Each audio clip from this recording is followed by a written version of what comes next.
एवं विदुः अमृतास्ते भवन्ति। ये 20वें मंत्र की अंतिम पंक्ति। पिछले मंत्रों में बार बार ये आया कि जो इस परम तत्व को जान लेता है वो अमर हो जाता है। ये पंक्ति अनेक बार है ना, अमृता भवन्ति। विदुः, विदुः मतलब जानकर, पीछे से आया था ज्ञात्वा, तो अमर हो जाते हैं, अमर हो जाते हैं। इसका मतलब ये है क्या कि अज्ञान काल में वो अमर नहीं थे। वेदांत में बहुत सब सिद्धांत है, चिंतन है। आत्मा अमर ही है, अमर हो जाता है, अमर बन जाता है, ऐसा नहीं। अज्ञान अवस्था में भी आत्मा अमर ही है। अज्ञान अवस्था और ज्ञान अवस्था में अंतर इतना ही है कि अज्ञान अवस्था में हम जानते नहीं हैं और शरीर को ही मैं मानते हैं, और शरीर चूंकि म्रियमाण है, मरने वाला है, तो हमको लगता है मैं मरने वाला हूं। ज्ञान अवस्था में उसको ज्ञान हो जाता है कि मैं शरीर नहीं हूं, आत्मा हूं, और आत्मा का स्वरूप है कि जो मरता नहीं है। तो केवल जानने और न जानने का फर्क है।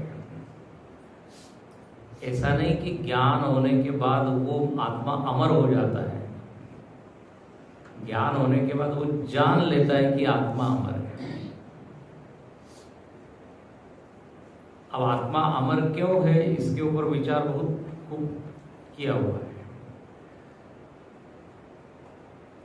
गीता में बार बार कहा, नैनम छिंदन्ति शस्त्राणि, अस्त्र शस्त्र से मरता नहीं, वायु से सूखता नहीं, अग्नि से जलता नहीं। कोई पूछ सकता है ऐसा क्यों? आत्मा क्यों नहीं मरता, कटता, जलता?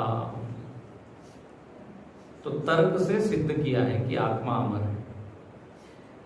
एक छोटा सा तर्क ये है कि जो निराकार वस्तु है वो तो जलती नहीं, जिसका कोई आकार ही नहीं है। जिसका कोई आकार ही नहीं उसको आप काट सकते हैं क्या? तो आत्मा निराकार होने के कारण अमर है। चलो, बहुत सारे और उसके तर्क दिए हुए हैं। जो वस्तु कहीं से पैदा नहीं होती वो अमर होती है, जिसका कोई कारण नहीं है, जो अकारण है। तो अभी इतना ही रखिए कि अपने अमृत स्वरूप को जान लेता है ज्ञानी।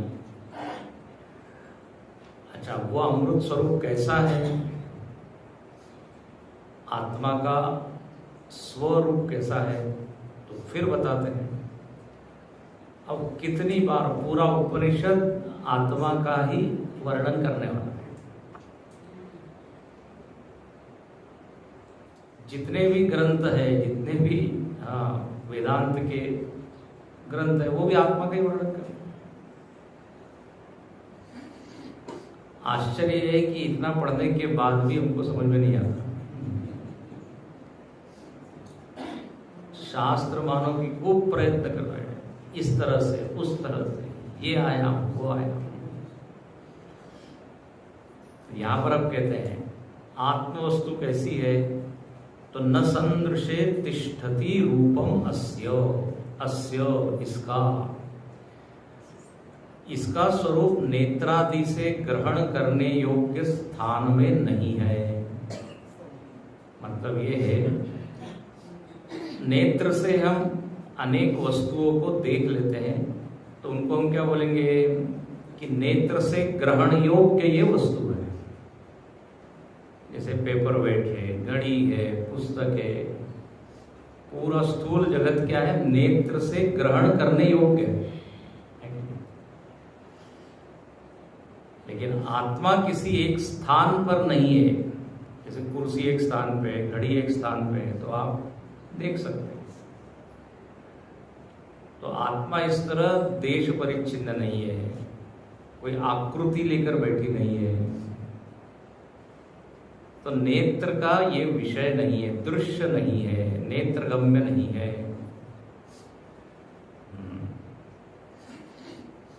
जो चीज बाह्य किसी स्थान में रहती है वो तो आप देख सकते हैं, तो ग्रहण करने योग्य स्थान में नहीं है, मतलब बाह्य देश में वो नहीं है।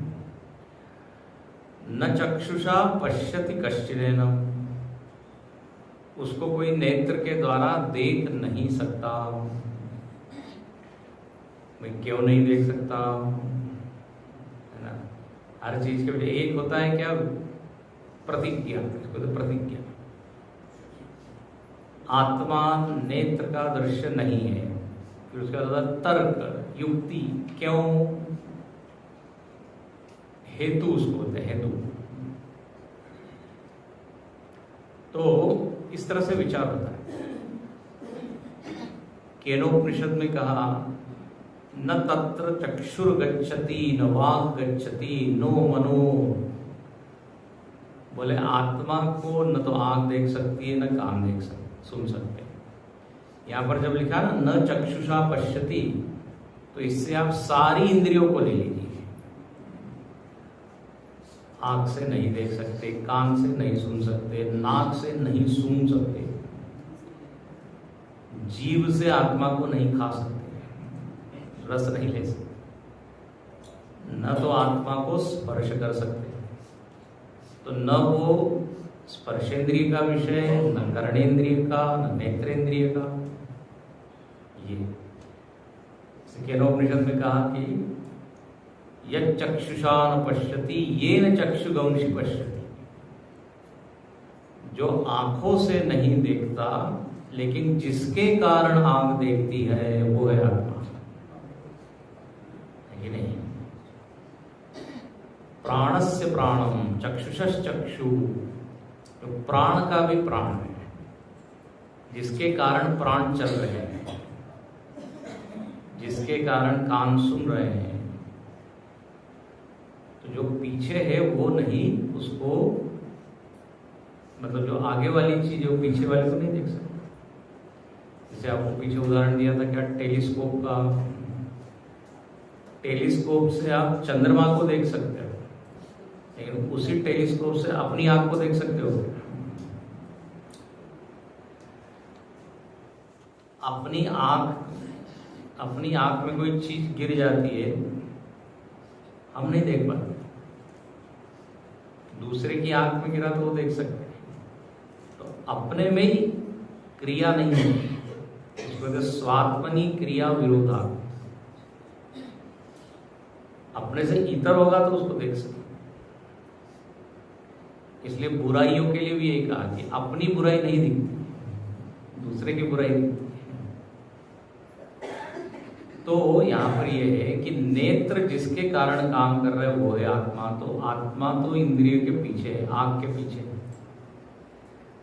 कई बार हमने उदाहरण दिया है, जैसे टॉर्च में बैटरी होती है, तो टॉर्च के लाइट से आप सब कुछ देख सकते हो, लेकिन वही बैटरी देख सकते हो?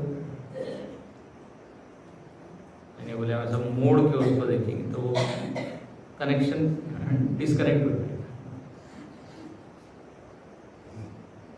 तो न चक्षु गच्छति न मनो, नो मनो, मन बुद्धि। अब इसको शास्त्रीय भाषा में कहते हैं कि आत्मा प्रत्यक्ष प्रमाण का विषय नहीं है। जब हम कहते हैं ना इंद्रिय ग्राह्य नहीं है, मतलब प्रत्यक्ष प्रमाण का विषय। बुद्धि से नहीं जान सकते, मतलब अनुमान प्रमाण का विषय नहीं है। ये होता है अनुमान प्रमाण। आप देखते कुछ हो और उसके द्वारा अनुमान करते हो जो दिख नहीं रहा है, बुद्धि से। यत्र यत्र धूमः तत्र तत्र वह्नि, ये प्रसिद्ध उदाहरण है। आप देख रहे हैं धुएं को पहाड़ पर, और हम कहते हैं अरे वहां आग लगी है। अरे भाई आप तो धुआं देख रहे हो, ये कि आपको कैसे ज्ञान हो गया आग है? अब इसको क्या बोलेंगे? अनुमान। आप आंख से देख रहे हो क्या आग को? नहीं।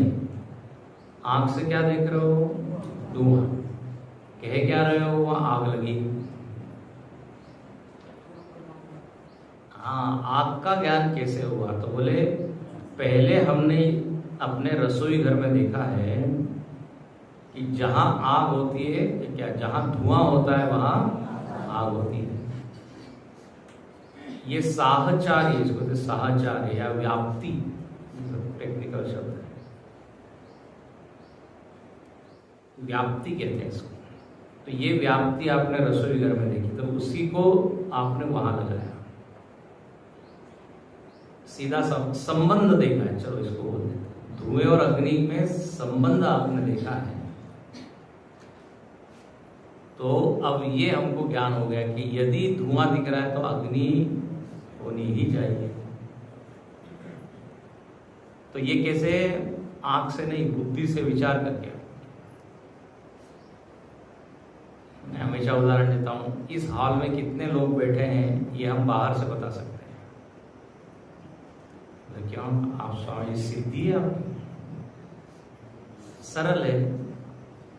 यत्र यत्र चप्पला तत्र तत्र साधका। 70 चप्पल है तो अंदर कितने लोग हैं? हालांकि ये व्याप्ति सही नहीं है, कोई बिना चप्पल के भी आ सकता है। इसलिए वो पक्का होना चाहिए संबंध। नहीं बोले इसकी कार दिख रही है मतलब वो आया होगा, नो, कोई ड्राइवर आया होगा, वो मालिक थोड़ी आया होगा। जरूरी थोड़ी कि जब तो संबंध सही होगा तो अनुमान सही होगा। तो बुद्धि के द्वारा भी आत्मा का ज्ञान नहीं होता, अनुमान प्रमाण होते। सारे प्रमाण जिसके द्वारा सिद्ध होते हैं वो है आत्मा। तो वो प्रमाण से कैसे सिद्ध होगा? तो खैर यहाँ पे तो सरल बात कही कि इंद्रिय से नहीं दिखता, न चक्षुषा। देखो ये वेदांत कठिन हमको इसीलिए लगता है क्योंकि यहाँ पर जिसकी बात की जा रही है वो अमूर्त है, अव्यक्त है, अदृश्य है। भक्ति क्यों अच्छी लगती है? क्योंकि उसमें हमारे प्यारे प्यारे भगवान का सारा वर्णन होता है। जैसा हम करते हैं वैसा उसके साथ भी आप कर सकते हो। आप नहाते हो तो उसको भी नहलाते हो, आप मेकअप करते हो उसका भी श्रृंगार करते हो। आपको पकवान खाने में अच्छा लगता है, उसको खिलाओ 56 को। तो भक्ति में सारी इंद्रियों का व्यापार अलाउड है। खिला सकते हो, पिला सकते हो, देख सकते हो। आपको नाचना अच्छा लगता है, उसको आप नचाते हो। कौन कहता है भगवान नाचते हैं, गोपियों की तरह नचाते हैं। कौन कहता है खाते नहीं, शबरी की तरह खिलाते हैं। तो वहां पे बिल्कुल अपने जैसा व्यवहार संभव। हम कर्म कर रहे हैं, आचरण कर रहे हैं, उसकी हम लीलाएं हैं। लेकिन यहाँ पे कुछ नहीं। बोले नाम मत लेना किसी रूप का, नाम भी नहीं, अनाम। तो फिर लोग कहते हैं बड़ा सूखा सूखा ब्रह्म है आपका। लेकिन ऐसा है नहीं वास्तव में। तो निराकार में बुद्धि लगना जरा कठिन है। गीता में भगवान स्वयं कहते हैं क्लेशोधिकतरस्तेषाम् अव्यक्ता सक्तचेतसा अव्यक्ता ही गतिर्दुःखम देहवत भीरवाप्यते। कहते हैं क्लेश है, कठिन है निराकार में मन को रोक देना, एकाग्र करना, समझना। स्पेशली उन लोगों को जो आकार में बड़े आसक्त हैं। वहां लिखते हैं क्लेशोधिकतरस्तेषाम् अव्यक्ता सक्त चेतसा। जो देह में आसक्त है, आकार के साथ रहने का ही जिसका अभ्यास है, उसको ये निराकार पकड़ने में जरा कठिनाई होती है। आकार में तो क्या है, बड़ी सहायता होती है ना, इंद्रियों की मदद से आप समझ सकते हो। नीलांबुज श्यामल कोमलांगम श्री रामचंद्र कृपाल भयुगम नवकंजलोचन कंजम। लेकिन वही तुलसीदास जी रामायण में निराकार राम जी की भी खूब चर्चा करते हैं। जगत प्रकाश प्रकाशक राम। हाँ, तुलसीदास जी पूरी तरह जानते हैं कि जो राम जी बाहर है वही राम जी अंतरंग में भी बैठे हुए हैं, दृष्टा के रूप में, आत्मा के रूप में। आप पढ़िए, अनेक प्रसंग रामायण में ऐसे जहां शुद्ध वेदांत है। हाँ, वचन अगोचर बुद्धि परो। वाल्मीकि जी वर्णन करते हैं राम जी का कि आप कैसे हैं, बोले आप, यही लिखा है बिल्कुल, अगोचर, इंद्रिय ग्राह्य नहीं। अब राम जी को देख के बोल रहे हैं कि आपको नेत्र से देखा नहीं जा सकता। नेति नेति। तो ये दोनों को जानना चाहिए, साकार और निराकार। हम लोग केवल कार मालूम है बस, साकार निराकार। तो यहां पे उपनिषदों में निराकार की वर्णन है, और हमको तो आकार के साथ, उपाधियों के साथ रहने की आदत है, व्यवहार की आदत है। अब इसके साथ व्यवहार संभव ही नहीं है, अव्यवहार्यम। इसलिए ये सूक्ष्म है, गूढ़ है। तो कहते न चक्षुषा पश्यति कश्चनैनम, नेत्र से नहीं ये जाना जाता, प्रत्यक्ष प्रमाण का विषय नहीं। तो बोले इसको फिर कैसे जाने हैं? तो बोले हृदयार्दिस्तम मनसा येनम, मनसा शुद्ध मन से, अंतर्मुखी मन से, और ऐसा मन जिसमें आत्म विचार हो, ऐसे मन से इसका ज्ञान होता है। सूक्ष्म बुद्धि से, चलो ऐसा बोलो, क्योंकि विषय सूक्ष्म है तो बुद्धि भी आपको क्या करनी पड़ेगी? सूक्ष्म करनी। जैसे आप सुई में धागा डालते हैं ना, तो आपको आंख भी बिल्कुल ऐसी करनी पड़ती है ना, एकाग्र, इधर उधर भी देख रहे हो, और क्योंकि वो छेद इतना छोटा है तो उसी तरह आपको आंख भी करनी पड़ती है। जैसा विषय है तद्वत, तो विषय सूक्ष्म है तो बुद्धि भी सूक्ष्म। विषय शुद्ध है तो मन को शुद्ध करना पड़ेगा। ये कचरे मन से जो है ना, ये नित्य शुद्ध बुद्ध आत्मा समझ में नहीं आती। इसलिए चित्त शुद्धि पहले चाहिए। तो हृदयार्दिस्तम, ये हृदय में ही स्थित परमात्मा शुद्ध मन से जाना जाता है। और जो लोग जान लेते हैं वही फिर अमृत का अनुभव करते हैं। बोले समझ गए कि हम तो मरने वाले नहीं हैं।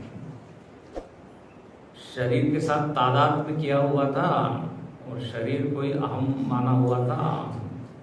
तो ये देहाध्यास जो है इसका निवारण हो जाता है विचार से, और तब उनको ज्ञान होता है। अच्छा, इस अमरत्व के ज्ञान से क्या होगा? भय निवृत्ति हो जाएगी, है कि नहीं? जब ये मालूम पड़ गया कि मैं मरने वाला ही नहीं हूं, तो फिर भय का है किस बात का? इसलिए ज्ञानी लोग अमर होते हैं। क्या होते हैं? निर्भय होते हैं, निर्भय। याज्ञवल्क्य जी ने जब जनक जी को ज्ञान दिया और जनक जी को ज्ञान हो गया, तो याज्ञवल्क्य जी बोलते हैं अभयम वै प्राप्तोसी जनक, अब तुम क्या हो गए? निर्भय। भय का कारण है अहम बुद्धि देह में। तो अमृता भवन्ति। यहां तक तो बार बार हम पुनः पुनः श्रुति ने दो ही चीज बताई कि आत्मा कैसा है और जो इसको जानता है उसको क्या फल मिलता है। अब यहाँ पे अगले दो मंत्रों में प्रार्थना की है। इदानीं तत्प्रसादादेव इष्ट प्राप्ति परिहाराविति मत्वा तमेव परमेश्वरं प्रार्थयते मंत्रद्वयेन। बोले देखो, ये ज्ञान की प्राप्ति के लिए परमेश्वर की कृपा चाहिए। बिना कृपा के तो ज्ञान होता नहीं। देखो, एक है पुरुषार्थ और एक है कृपा।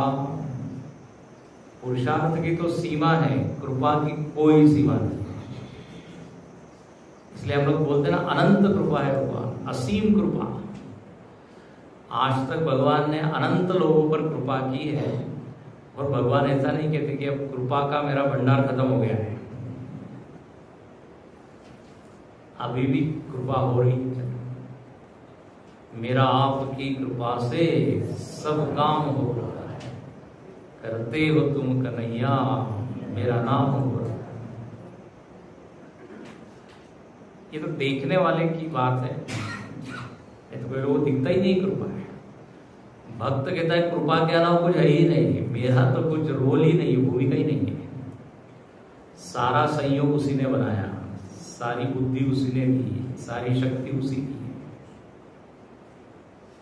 कृपा तो कृपा की प्राप्ति के लिए और कृपा हम पर होती रहे, इसलिए भगवान की क्या है, प्रार्थना है, स्तुति। भगवान आप ऐसी कृपा करते रहे। एक भक्त ने बड़ा अच्छा कहा कि कॉन्ट्रैक्ट कर लेते हैं, कॉन्ट्रैक्ट, मैं काम करूंगा, चिंता आप कीजिए, है कि नहीं? मतलब आप देखते रहिए सब ठीक ठाक है, मैं करूंगा काम, बट हम लोग चिंता करते रहे, कृपा करते रहो। तो यहां पर स्तवन है, स्तुति है। अजात इत्येवं कश्चित् भीरु प्रपद्यते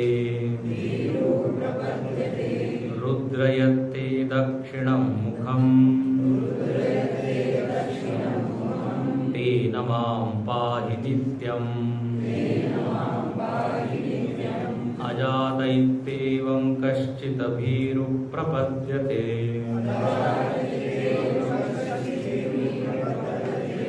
रुद्रयते दक्षिणं मुखं तेन मां पाहि नित्यम्।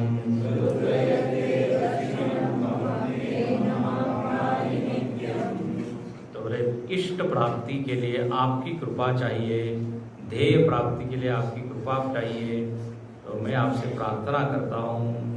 देखो दो चीजें, इष्ट की प्राप्ति और अनिष्ट की निवृत्ति।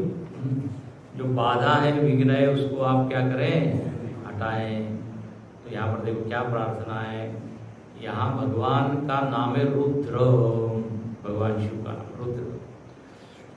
हे रुद्र, आप कैसे हैं? अजात, अजात मतलब जिसका जन्म नहीं हुआ है, और जिसका जन्म नहीं होता है फिर उसका मरण भी नहीं होता। इसलिए हमारे शिव जी कैसे मृत्युंजय, काल के भी काल, महाकाल। तो ऐसे जो अजन्मा है, अमरण धर्म है, आप की शरण हम लेते हैं। शरण लेने वाला कौन है? तो बोले भीरू, जो भयभीत है, डरा हुआ है। किससे डरा हुआ है? मृत्यु से डरा हुआ है, दुखों से डरा हुआ है, संकटों से डरा हुआ है। तो मैं आपकी शरण लेता हूँ, क्योंकि आप मृत्यु के परे हैं, आप बंधनों से मुक्त है। देखो जो स्वयं ही बंधा होगा वो आपके बंधन को छुड़ाएगा क्या? जो स्वयं ही भिखारी है वो आपको दान देगा क्या? दान देने के लिए पहले अपने पास कुछ होना चाहिए। जिसके पास जो चीज होती है उससे वो किसी की मदद कर सकता है, बिकॉज है ही नहीं। जो भटका हुआ है वो रास्ता दिखा सकता है क्या? कई बार हम रास्ता भटक जाते हैं तो हम पूछते हैं ये रास्ता इधर जा रहा है कि बताओ। या फिर कई बार क्या होता है, गाड़ी के पीछे चलते, बोले इस गाड़ी के पीछे चलो पहुंच जाए। लेकिन एक गाड़ी के पीछे लिखा हुआ था, मेरे पीछे मत आओ, मैं भटका हुआ हूं। ईमानदार तो मेरे कारण दूसरे भटके। Don't follow me, I am lost. आंख का डॉक्टर है और उसी की यदि आंख खराब हो तो एक पेशेंट वहां गया और उसने कहा डॉक्टर साहब मुझको हर चीज दो दो दिखाई देती है। तो डॉक्टर ने कहा आप दोनों को एक ही प्रॉब्लम है क्या? डॉक्टर को ही दो दिख रहा है।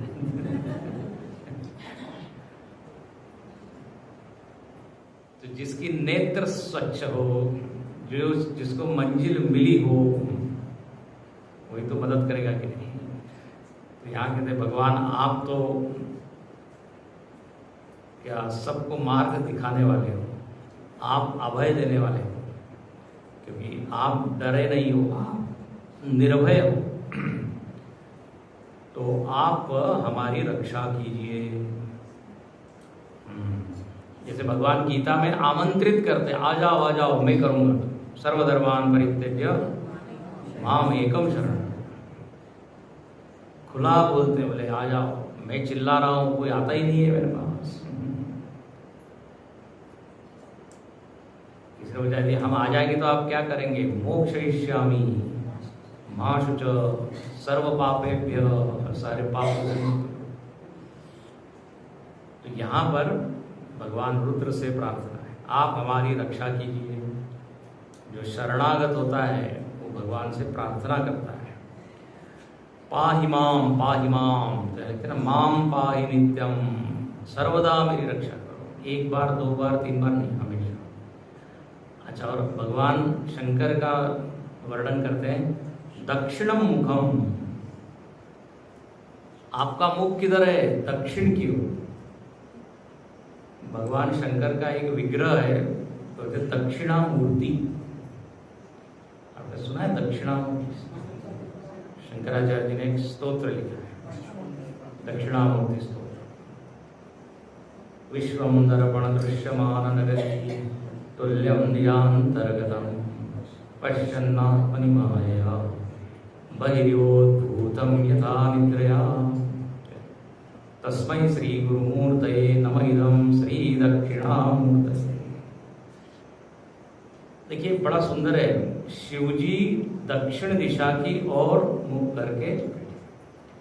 दक्षिण दिशा जो है वो मरण की दिशा है, ठीक है, मृत्यु की। तो दक्षिण की ओर मुख है, मतलब भगवान शंकर डरते नहीं है मृत्यु से। हाँ, मृत्यु के ऊपर जिसने विजय प्राप्त। अच्छा, दक्षिणामूर्ति भगवान गुरु के रूप में, वर्णन उनका कैसा है? गुरु के रूप में। अब देखो ऐसा दृश्य है, दक्षिण की ओर शिवजी देखकर बैठे हुए, शिष्य लोग उनकी ओर देख रहे हैं। तो शिष्यों की पीठ किधर होगी? दक्षिण। उसका सांकेतिक अर्थ यह है कि सारे शिष्य मृत्यु से घबराए हुए हैं, इसलिए इधर इधर आ रहे हैं। बोले उधर तो मृत्यु। तो मौनम व्याख्या प्रकटित पर ब्रह्म तत्व, है ना। वट विटपि समीपे, वट वृक्ष के नीचे भगवान दक्षिणामूर्ति बैठे, शिष्य उनके आसपास बैठे हैं, सब डरे हुए हैं। हालांकि वह वर्णन है ब्रह्मनिष्ठ है, सब अपर ब्रह्मनिष्ठ है, सगुण, सब सगुण भक्ति है, निर्गुण को जानने के लिए आए हुए। और बड़ा अच्छा दृश्य है वहां, चित्रम वटतरोर मूले वृद्धा शिष्य गुरु युवा। दक्षिणामूर्ति भगवान तो युवा है और सारे शिष्य कैसे हैं? 80 नॉट आउट, वृद्धा शिष्य। और ये दृश्य अनेक जगह दिखाई देता है, जहाँ वक्ता की आयु कम होती है और श्रोता 70+, वृद्धा शिष्या गुरु युवा। दक्षिण मुखम। अच्छा, दक्षिण मुखम का अर्थ यहाँ बहुत अच्छा किया। दक्षिण मुखम उत्साह जननम ध्यातम आह्लादकरम। भगवान शंकर का मुख कैसा है? तो बोले आह्लाद, आनंद देने वाला है, निर्भय करने वाला है, उत्साह पैदा करने वाला है। शिव जी कहते डरो मत, मृत्यु वगैरह कुछ है नहीं। ये तुम्हारा भ्रम है, मृत्यु तुम्हारी नहीं होती, तुम्हारे शरीर की होती है। गुरुदेव बड़ा एक अच्छा वाक्य बोलते थे, everybody dies but nobody dies. Everybody, everybody, Bengali में कैसे बोलेंगे एवरी बॉडी? तो बोले सब लोग मरते हैं। अब सब लोग मतलब वहां एवरी बॉडी, शरीर, नो बडी डाइज, मतलब कोई मरता नहीं है। गुरुदेव ने अच्छा बोला, बोले अंतिम यात्रा जिसकी होती है वो उस यात्रा में अनुपस्थित रहता है। जिसकी अंतिम यात्रा निकल रही है वो तो यहां पर कहा कि ये रुद्र भगवान मरण से हमको मुक्त करने वाले, मरण के भय से बचाने वाले। देखिए एक बात याद रखिए, शरीर तो किसी का भी अमर हो नहीं सकता। राक्षस लोगों ने खूब ट्राई किया, हिरण्यकश्यप ने, रावण ने। तो संत लोग क्या कहते हैं, हम आपको मरण से नहीं बचा सकते, लेकिन मरण के भय से जरूर बचा सकते। तो ये ज्ञान मरण के भय से बचाएगा। अमर हो गए मतलब शरीर अमर हो गया, ये कभी नहीं हो सकता। राम गयो रावण गयो, सपने जो संसार, नानक कछु स्थिर नहीं, यहां कुछ भी स्थिर नहीं है। राम कृष्ण भी आते हैं तो वो भी अपने देह को विलीन कर देते हैं। उस दृष्टि से तो अमर कभी कोई भी हो नहीं सकता, लेकिन स्वरूप के दृष्टि से अमर है। अच्छा, अब आगे कहते हैं वही परमात्मा की प्रार्थना है। मानस्तो के तनये मान आयुषिमानो गोषु,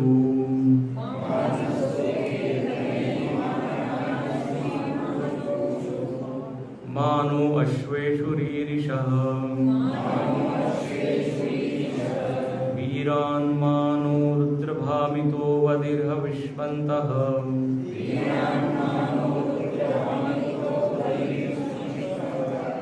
सदमित्वा हवामहे। ये पंक्तियां पढ़कर आपको कुछ याद आया क्या? हाँ, रुद्र का है ये। रुद्र, जो लोग रुद्र पढ़ते होंगे, रुद्री करते हैं ना, रुद्री, शिव जी का अभिषेक। तो हाँ, रुद्री का 16 मंत्र। मानस्तोके तनये मान आयुष्मानो गोषुमानो अश्वेषु रीरिषा, वीरान्मानो रुद्रभामितो वदिर विश्वन्त नमसा विधेमते, आरात्ते गोग्नौत पूरुषग्ने क्षयद्वीराय, है ना, सुन्नमस्मे ते अस्तु रक्षाजनो वदिज देव प्रियता। ये पूरी रुद्री है।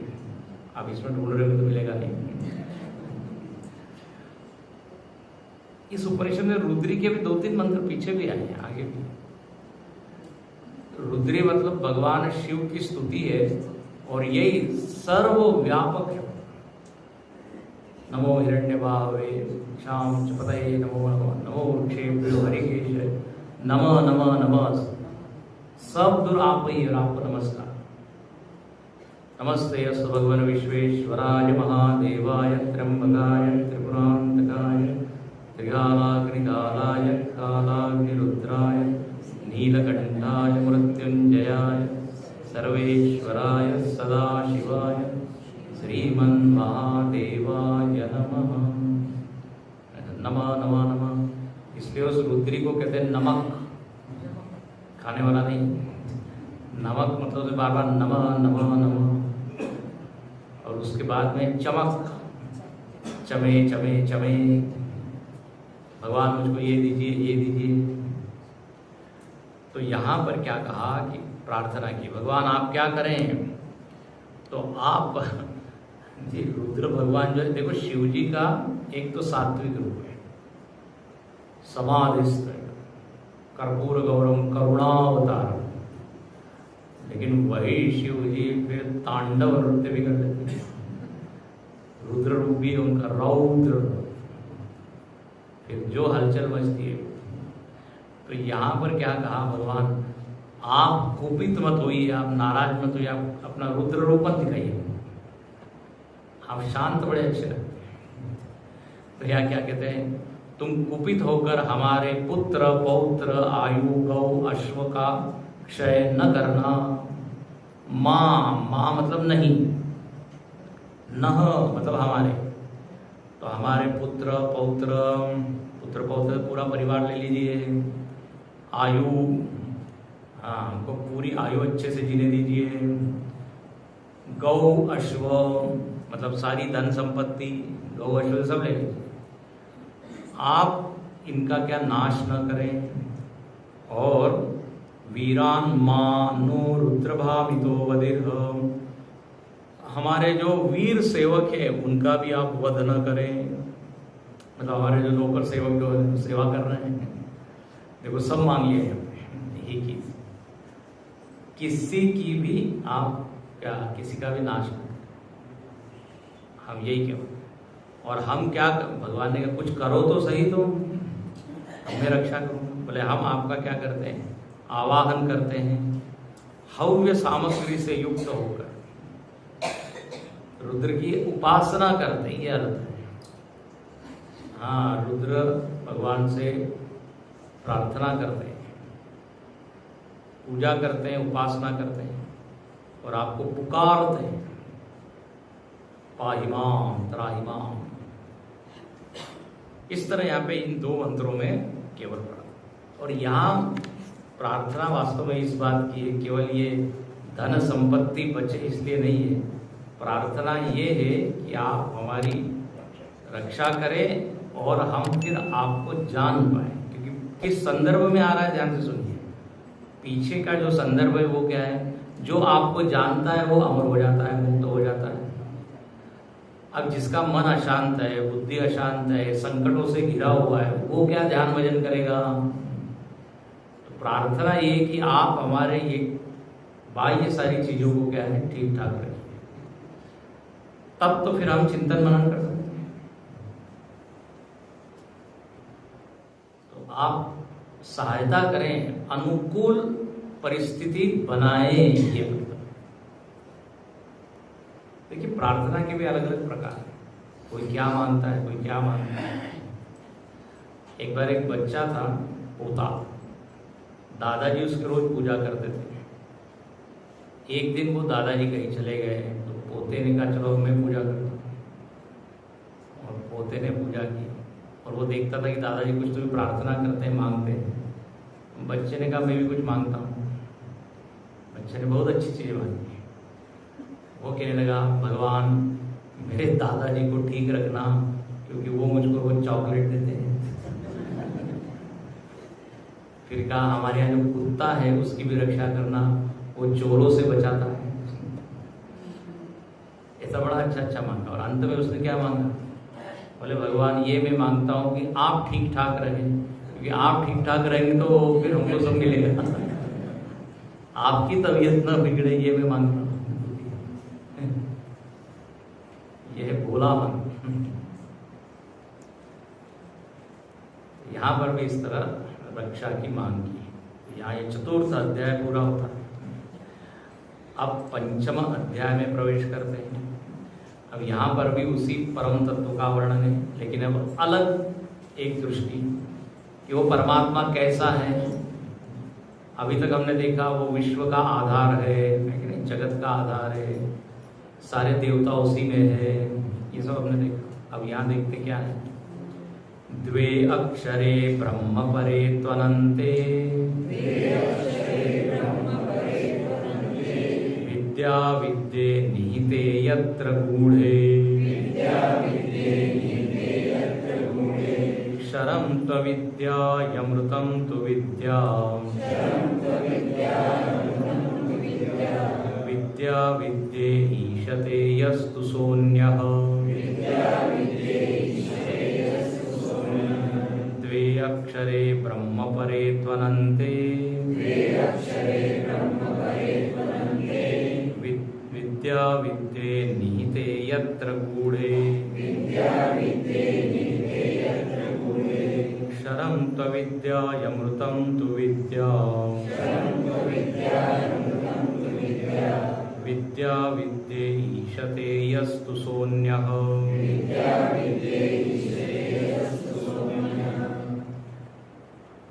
कहते हैं अब यहाँ पे उसी परम तत्व का नाम दिया है अक्षर ब्रह्म, परब्रह्म।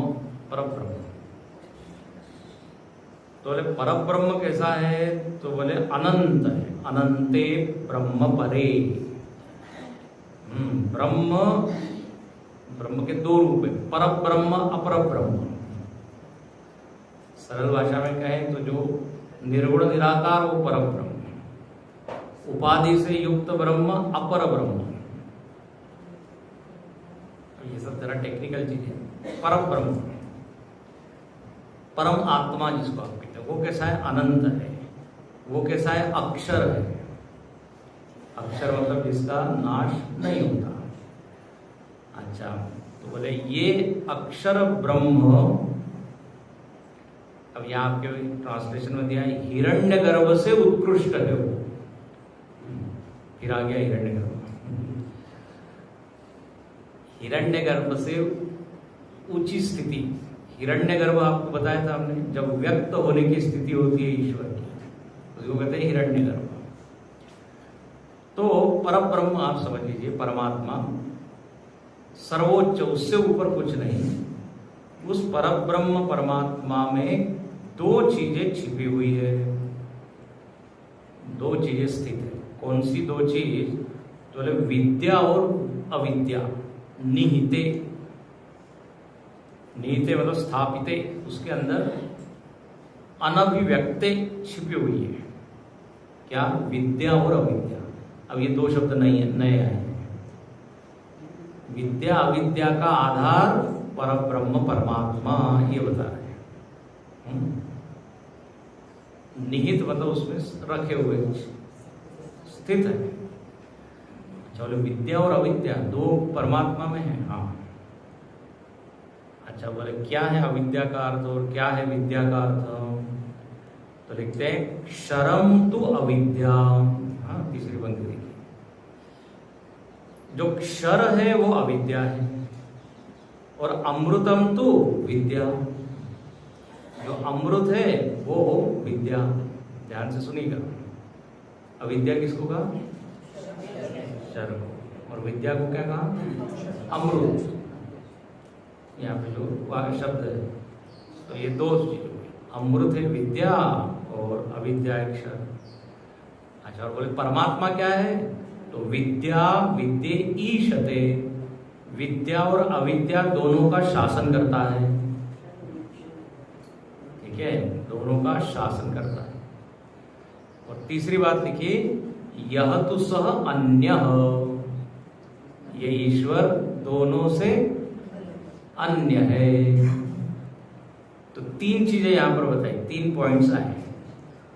दो चीजें विद्या और अविद्या, दोनों कहां स्थित है, परमात्मा, ये पहला पॉइंट। दूसरा क्या, अविद्या मतलब क्षर, तो देखेंगे इसको क्या, अविद्या मतलब क्षर, विद्या मतलब अमृत। अच्छा, और ईश्वर का इनसे क्या संबंध है, तो बोले ईश्वर इनसे अन्य है, इनके ऊपर शासन करने वाला हो गया। ये इसको कहते हैं मंत्रार्थ, शब्दार्थ। अब देखिए यहां पर अर्थ ये है, विद्या और अविद्या मतलब ज्ञान और अज्ञान। हाँ, अपने बुद्धि में ज्ञान भी है और क्या है, बोलिए नहीं, और अज्ञान भी है। जब तक ज्ञान का अभाव है तब तक अज्ञान है, ज्ञान होते ही अज्ञान चला जाता है। अब देखिए ध्यान से सुनिए, ये दोनों वृत्ति रूप है। विद्या की वृत्ति है, किसी भी विषय का आपको ज्ञान होता है तो किस रूप में होता है, वृत्ति के रूप में, विचार के रूप में। वृक्षः अस्ति, पेड़ है, तो क्या पेड़ की वृत्ति बनी है। आंख से आपने देखा पेड़ को, तो पेड़ का आकार आपके मन में आया, और आप आकार बन गया, तो हम क्या बोलेंगे, पेड़ है, ये मुझको ज्ञान हुआ है। अच्छा, जब तक ज्ञान नहीं हुआ है तो वृत्ति वहां पर उस पेड़ की नहीं बनी है। ये विद्या अविद्या ऐसे हैं जैसे प्रकाश और अंधकार। चलो उदाहरण पहले दे देते हैं। प्रकाश है तो अंधकार नहीं, अंधकार है तो प्रकाश नहीं। अब जरा ध्यान से सुनिए, अंधकार और प्रकाश ये दोनों कहाँ रह रहे हैं, किस में स्थित है? इस हॉल में प्रकाश है, जब सारे लाइट बुझा देंगे तो क्या हो जाएगा? अंधेरा। लेकिन आप जानते हैं अंधेरा और प्रकाश, इसके अलावा तीसरी चीज भी यहां है। जिसमें अंधेरा है, जिसमें प्रकाश है, क्या है? हाँ हाँ, स्पेस है कि नहीं? स्पेस, खाली जगह। खाली जगह इन दोनों को आधार देता है। अब स्पेस तक अपनी बुद्धि जाती नहीं, हम लोग प्रकाश देखते हैं या अंधकार, लेकिन कहां पे प्रकाश है? इस हॉल में, खाली जगह में या तो प्रकाश होगा या अंधकार होगा। तो अब इसको शास्त्रीय भाषा में क्या कहेंगे? अंधकार और प्रकाश दोनों कहां स्थित है? स्पेस में, आकाश है कि नहीं? आकाश यदि नहीं होता तो कहां अंधेरा, कहां प्रकाश? आकाश जगह देता है। तो जैसे आकाश के ऊपर प्रकाश, लाइट लगा दिया तो अंधेरा चला गया, लाइट बुझा दिया तो अंधेरा आ गया, लेकिन आकाश जैसे के तैसे रहा। आकाश आया गया क्या? लाइट जाने से आकाश नहीं जाता, प्रकाश आने से, प्रकाश जाने से आकाश नहीं जाता। वो ही दोनों को क्या देता है? वो आधार। जैसे भाई ये मंच होता है, नाटक होता है कि नहीं? नाटक खेला जाता है। तो जब कोई भी नहीं है उस मंच के ऊपर, तो मंच तो है। फिर जब वहां कोई नृत्यांगना आया, कोई अभिनेता आया, तो मंच ने क्या किया? उसको जगह दी। नाटक जब नहीं था तब भी मंच था, नाटक चल रहा है तब भी मंच है। चलो नाटक यदि नहीं देखा हो आपने तो सिनेमा तो देखा है? बोले हाँ, खूब देखते हैं। तो पर्दा जो है वो क्या है? जब दृश्य नहीं है तब भी पर्दा है, दृश्य है तब भी पर्दा है। तो ऐसे ही अज्ञान और ज्ञान दोनों बुद्धि में आता जाता रहता है। आत्म चैतन्य उसको क्या करता है? आधार देता है। तो यहां पर ये लिखा, ये आधार देने वाला है, इसलिए निहिते उसमें स्थित है। अच्छा, अविद्या किसको कहा? तो बोले क्षर। इसका मतलब ये है जितनी भी नाशवान चीजों का ज्ञान है ना, वो सब अज्ञानी है। ये जितनी भी नाशवान चीजें हम पढ़ते हैं, उसका जो भी ज्ञान है वो क्या है? अविद्या है।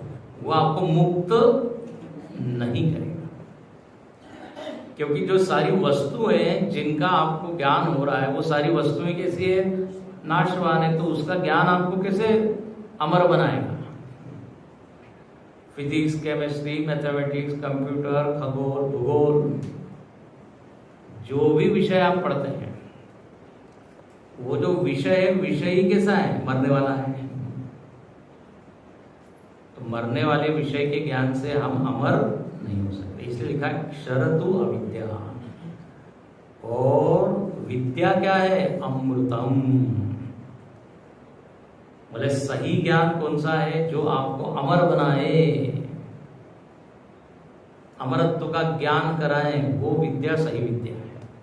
और वो विद्या हम लोग जो अध्यात्म पढ़ते हैं, ब्रह्म विद्या, आत्म विद्या। इसलिए भगवान ने जब विभूति बताई है, मैं यहाँ हूँ, तो क्या बताया उन्होंने? अध्यात्म विद्या विद्यानाम। सारे विद्याओं में, अध्यात्म विद्या में, विद्या की परिभाषा आप जानते हैं क्या है? सा विद्या या विमुक्त है कि नहीं? विद्या वही है जो हमको मुक्त करे, छुड़ाए। दुनिया की विद्या छुड़ाती नहीं और बांध के रख देती, बंध जाती। हालांकि थोड़े थोड़े दुखों से हम छूटते जरूर हैं। जब आप डॉक्टर, इंजीनियर जो भी बनते हैं, वकील, उससे पैसा मिलता है, तो पैसे से दुखों की क्या थोड़ी निवृत्ति तो होती है, नो डाउट, लेकिन पूर्णतः निवृत्ति नहीं होती। तो इसलिए लिखते हैं अमृत देने वाली तो क्या है, विद्या है। अच्छा, इसको मुंडकोपनिषद में कहा अपरा विद्या और परा विद्या, जानते हैं? विद्या और अविद्या का अर्थ क्या है? अपरा विद्या, परा विद्या। लौकिक विद्या मतलब अपरा विद्या, जो आपको लोक की चीजें दे देती है, इस दुनिया की भोग की जो सारी वस्तु है। परा विद्या क्या? तो बोले जिससे अक्षर अमृत तत्व का ज्ञान होता है। तो ये दो हो गया। अच्छा, दोनों का अधिष्ठान ईश्वर है, विद्या और अविद्या का, इसलिए वो दोनों से कैसा है, अन्य है। जैसे अभी आपको हमने उदाहरण दिया प्रकाश और अंधकार। प्रकाश और अंधकार से आकाश अलग है कि नहीं? अन्य। आकाश मानो कि उन दोनों पर शासन कर रहा है, यानी ईशते। परमात्मा मानो कि दोनों पर शासन कर रहा है, मतलब जिसके बिना विद्या अविद्या हो नहीं सकती। आकाश के बिना प्रकाश अंधकार कहाँ रहेगा? So who is controlling this light and darkness? Space. Space is not there, then where you will see the light? अधिष्ठान कौन हो गया? वहां पे आकाश, यहाँ पे चैतन्य। तो विद्या विद्ये ईशते यस्तु सुह अन्य, अन्य। अब यहाँ कहते हैं अगले मंत्र में कि वो जो ईश्वर अन्य है, परमात्मा अन्य है, बोले उसके बारे में थोड़ा और बताइए। श्रुति ने कहा 3 दिन से बता रहे हैं, अभी भी नहीं समझ में आ रहा है। चलो फिर भी बताते हैं, 2 दिन और बताते हैं। यो योनिम अधितिष्ठते को विश्वानि रूपाणि योनिश्च सर्वा ऋषिं प्रसूतं कपिलं यस्तमग्रे ज्ञानेर्बिभर्ति जायमानं च पश्ये यो योनिमधितिष्ठते को विश्वानि रूपाणि योनिश्च सर्वा ऋषिं प्रसूतं कपिलं यस्तमग्रे ज्ञानैर्बिभर्ति जायमानं च पश्ये।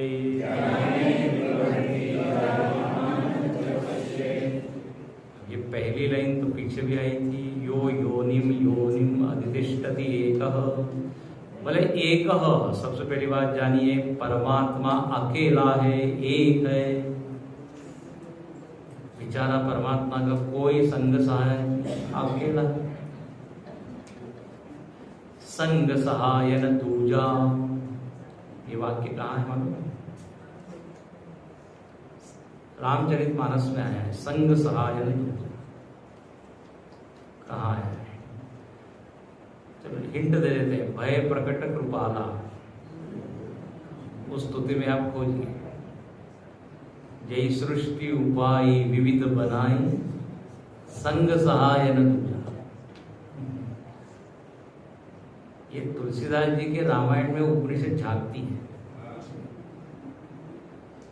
हाँ, तो बोले एक अनीह अनाम अरूप है, एक है। अच्छा, योनिम अधितिष्ठति विश्वानि रूपाणि योनि, इसका सीधा अर्थ है जो जो यहाँ पे वस्तुएं दिख रही है, जितने रूप दिख रहे हैं, उन सब का कारण परमात्मा है। प्रत्येक वस्तु, ये यहाँ पे होता है, जड़ हो चेतन हो, अंततः सबका कारण परमात्मा है। आप किसी भी वस्तु से शुरुआत कीजिए, किसी भी वस्तु से कारण के रूप में आप वहीं पहुंचोगे। पेड़ से शुरुआत कीजिए। पेड़ कहाँ से आया? बीज से। बीज को कहाँ बोया था? पृथ्वी में। पृथ्वी कहाँ से आई? जल से। जल अग्नि, अग्नि वायु, वायु आकाश। आकाश कहाँ से आया मालूम है? अब एक तो सीधा आप बोल सकते हैं परमात्मा से, उसके बीच में और भी है महत तत्व। जिन्होंने चिंतन किया इसको कहते लय चिंतन। हाँ, लीन करते जाना। कार्य का कारण में क्या करना? लीन। कार्य को कारण में लीन करना। किसी भी वस्तु को आप टच कीजिए और उससे देखिए इसका कारण क्या है, पहुंचेंगे आप तत्व में। बिल्डिंग, बिल्डिंग का कारण क्या? गारा, मिट्टी, सीमेंट, लोहा, ये सब कहाँ से आया? पृथ्वी से। आकाश से तो टपका नहीं है और हमने तो बनाया नहीं है। आदमी भले ही कितना भी अभिमान से बोले सब मैंने बनाया है, अंग्रेजी में कहते हैं I am self made person. आपको होता है इससे बड़ा मूर्खता भरा वाक्य कोई हो नहीं सकता। व्यक्ति ने धूल का कण भी नहीं बनाया है। बनाया क्या कहते हैं? जो कुछ यहां मिला है प्राप्त, उसको मिला बोलो के बनाया है। बेसिक फंडामेंटल चीजें आपने बनाई है, पंचमहाभूत बनाए हैं। कैसा हम कह सकते हैं कि मैंने सब बनाया? मैंने किसी की मदद नहीं, सब कुछ मैंने। गुरु जी एक किस्सा सुनाते हैं, बोले कुछ वैज्ञानिक लोग भगवान के पास गए, बोले अब हमने काफी डेवलपमेंट कर ली है, काफी विकास किया है, भगवान आप जो कुछ बना सकते हैं हम भी बना लेते हैं, अब आप रिटायर हो जाइए, हजारों सालों से काम कर रहे हैं, अब आपको रेस्ट करने के लिए हम सब कर लेंगे जो आप कर। भगवान ने कहा ठीक है चलो मैं जाता हूँ। भगवान ने कहा एक मेरे लिए एक रूम, एक कमरा तो बना दो कम से कम, या एक फ्लैट बना दो 2 BHK 1 BHK, तो मैं आराम करूँगा। तो वो लोगों ने कहा वो कोई बड़ी बात है, अभी बना देते हैं, एक फ्लैट बनाने में। तो उन्होंने मिट्टी ली, ईंट वगैरह सब, पानी, सीमेंट। भगवान ने उनका हाथ पकड़ा, बोले ये सब मेरे बनाए हुए, पहले तुम बनाओ पानी, मिट्टी बनाओ, है कि नहीं? मिट्टी, पानी, अग्नि, सब जो मूल चीज है वो तो मिली हुई है, उसको मिला मुलू के सब किया। अच्छा, ये मिलाने की बुद्धि भगवान ने दी, बुद्धि को भी हमने थोड़ी बनाया, तो जन्म से मिली है ना। बड़े भाग मानुष तन पा, भाग्य की एक कृपा की। तो ये मैं क्यों उदाहरण सब दे रहा हूं? क्या विषय चल रहा था कि सब चीज का कारण। हाँ,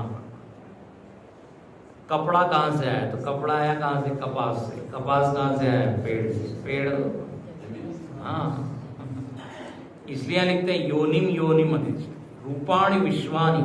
विश्वानि मतलब अनेकानि, जितने रूप है सारे रूपों का अधिष्ठान अंततः वही है। अब देखिए जरा, इस दृष्टि से हम जीवन में जिए तो एक अलग ही नजारा दिखता है ना। मतलब मेरा कुछ भी नहीं, सब, और सब में वो भगवान को देख पाए। जैसे स्वप्न में आप जो कुछ भी देख रहे हो उसके कारण कौन हो? आप ही हो कि नहीं? सूर्य भी चमक रहा है आपके कारण, चंद्र भी चमक रहा है आपके कारण, सबके कारण तद्वत। तो अकेला ही है प्रत्येक स्थान में। और यहाँ एक और कहते हैं ऋषिम प्रसूतम कपिलम तम यस्तम अग्रे। अग्रे मतलब पहले। जब आप सृष्टि को व्यक्त कर रहे थे तब बोले, तब आपसे ही कौन प्रकट हुए हैं? तो बोले कपिल ऋषि। अब यहाँ कपिल ऋषि का अर्थ है हिरण्यगर्भ। उसी ईश्वर का पहला रूप क्या है? हिरण्यगर्भ। वो हिरण्यगर्भ ही फिर इस विराट स्थूल रूप में प्रकट हुआ है। तो यहाँ पर वही याद कराते हैं कि अब यहाँ पे हिरण्यगर्भ के लिए शब्द दिया कपिलम। कपिल ऋषि प्रसूतम अग्रे, सबसे पहले ये हिरण्यगर्भ का जन्म। हिरण्यगर्भ ही नानात्व के रूप में यहाँ भासने लगा। अच्छा, यदि यहाँ कपिल ऋषि अर्थ ले तो भी कोई गलत नहीं है। उस परमात्मा के बाद कपिल ऋषि प्रकट हुए, तो हर ऋषि के पहले परमात्मा ही है। जब परमात्मा से ही सब प्रकट हुआ तो कपिल ऋषि भी परमात्मा से ही प्रकट हुआ, ये अर्थ है। कपिल ऋषि की कहानी तो जानते हैं, कपिल मुनि कहते हैं। उनकी माता जी का नाम क्या था? देवहूति। पिताजी का नाम करदम और देवहूति। और कपिल मुनि ने क्या किया था? अपनी माता जी को उपदेश दिया था। तो बोले कपिल का वैसे सुवर्ण अर्थ भी होता है, तेजस्वी, चमकदार। हिरण्यगर्भ को भी कहते हैं तेजस्वी है, चमकदार है, जिसमें ज्ञान है, शक्ति है। समष्टि, इसको हिरण्यगर्भ मतलब समष्टि बुद्धि, समष्टि। तो वो पहले प्रकट हुआ आपसे, मतलब आप परमात्मा से।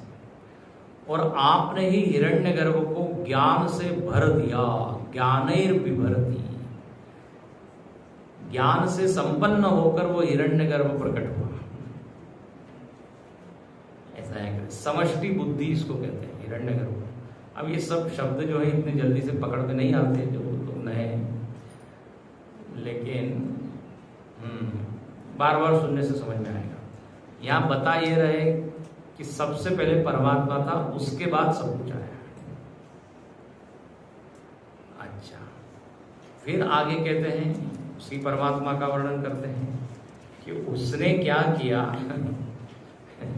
आगे का वर्णन, सबको एक एक जाल में फंसा दिया है। देखिए, एकैकं जालं बहुधा विकुर्वन् अस्मिन् क्षेत्रे संहरत्येष देवः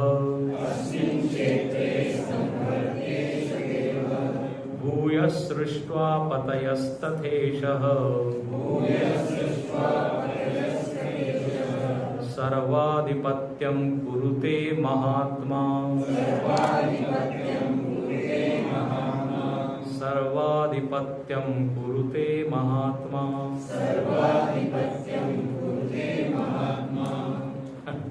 यहाँ पे भगवान का नाम महात्मा। ये महात्मा क्या करता है? केवल प्रवचन नहीं करता, या केवल समाधि नहीं करता। एकम जालम बहुधा विकुर्वन्, एक एक जाल को अनेक प्रकार से विकृत करके संहार करता है। ऐसा है। और ये क्या है भाई? जाल क्या है? एक एक जाल।